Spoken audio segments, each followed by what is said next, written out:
Karena Hikiko-san ini ujian dari para korban pembulian yang bergentayangan dan membalaskan dendamnya kepada banyak manusia. Mobil itu sempat berjalan beberapa kilometer sambil menyeret tubuh dari Hikiko. Tapi sayangnya si Hikiko tewas karena terseret beberapa kilometer dari tempat parkiran sebelumnya.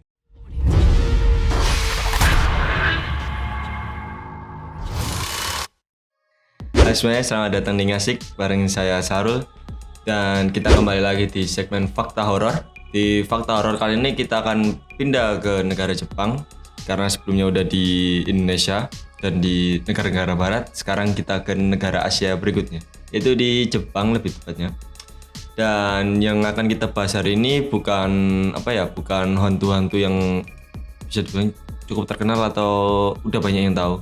Dan nama hantu yang akan kita bahas kali ini adalah Hikiko-san.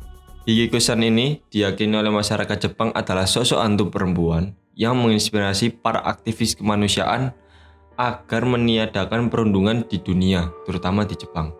Karena Hikiko-san ini ujian dari para korban pembulian yang bergentayangan dan membalaskan dendamnya kepada banyak manusia. Konon, Hikiko-san ini sebenarnya adalah sosok gadis yang tidak beruntung yang disiksa oleh orang tuanya sendiri. Pukulan dan tendangan dari kedua orang tuanya membuat wajah Hikiko lama-kelamaan rusak tak berbentuk. Membuat Hikiko akhirnya dibully teman-temannya di sekolah. Sayangnya, para guru di sekolahnya bukannya membantu Hikiko atau menindak pembulian tersebut, justru gurunya itu tak berbuat apa-apa melihat Hikiko dibully oleh teman-temannya. Malah para guru ini ikut menyiksa dan memarahi Hikiko. Nah, kisah Hikiko sendiri terbagi menjadi dua versi. Versi pertama mengisahkan Hikiko yang sudah tidak tahan lagi akhirnya bunuh diri karena dibully oleh teman-temannya. Namun ada juga versi lain dari Hikiko-san ini yang lebih panjang, yaitu menceritakan Hikiko dan seekor anak kucing. Dalam cerita yang lebih panjang diceritakan bahwa Hikiko ini menemukan seekor anak kucing di perjalanan pulang. Sejak saat itu, Hikiko merawat anak kucing itu dengan memberinya makan dan sebuah kardus untuk tidur. Sayangnya, wajah Hikiko yang terlihat bahagia karena kucing itu tidak disukai oleh para pembulinya.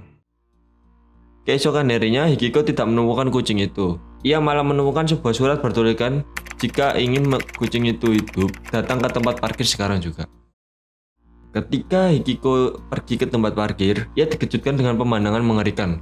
Leher anak kucing itu diikatkan ke sebuah mobil satu guru. Beberapa saat kemudian, guru pemilik mobil tersebut naik dan mulai menjalankan mobil tanpa menyadari ada anak kucing di belakang mobilnya itu. Melihat hal itu, Hikiko melompat untuk melindungi kucing tersebut. Ia memegang erat tali dan melindungi anak kucing itu. Mobil itu sempat berjalan beberapa kilometer sambil menyeret tubuh dari Hikiko. Hingga akhirnya sang guru sadar dan menghentikan mobilnya. Ketika sang guru keluar dari mobilnya, ia menemukan anak kucing itu dalam keadaan selamat. Tapi sayangnya si Hikiko tewas karena terseret beberapa kilometer dari tempat parkiran sebelumnya. Dalam versi ini, diceritakan para pembuli Hikiko ditemukan tewas secara misterius 2 hari setelah meninggalnya Hikiko. Ada juga yang mengatakan kalau Hikiko menjadi Onryo, sosok hantu wanita pendendam yang meneror korban-korbannya. Hikiko menghukum dan membunuh anak-anak yang membuli orang lain. Terkadang ia juga membunuh orang-orang tanpa alasan. Buktinya, beberapa anak yang mengatakan mereka melihat Hikiko-san ditemukan tewas setelah melihat Hikiko-san. Hikiko-san sendiri digambarkan sebagai seorang gadis bergaun putih dengan rambut panjang, ya mirip seseorang ya. Konon katanya Hikiko-san sendiri ini menjadi inspirasi Onryo dalam film The Ring, yaitu hantu Sadako. Kalau kalian tahu, kalian bisa cek videonya di atas ini kalau kalian mau melihat pembahasan hantu Sadako, karena sebenarnya udah dibahas.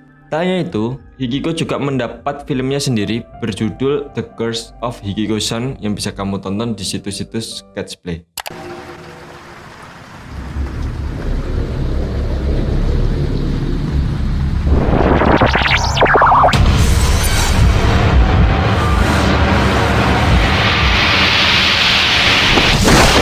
Terlepas itu fakta atau mitos bahwa Hikiko-san ada atau enggak, itu tergantung kalian sendiri mau percaya atau enggak. Ya di Jepang karena masih daerah Asia, ya masih kental akan budaya mistis dan sebagainya. Jadi mau percaya atau enggak itu terserah kalian. Jangan lupa untuk subscribe di bawah karena subscribe gratis, dan jangan lupa untuk like, komen juga.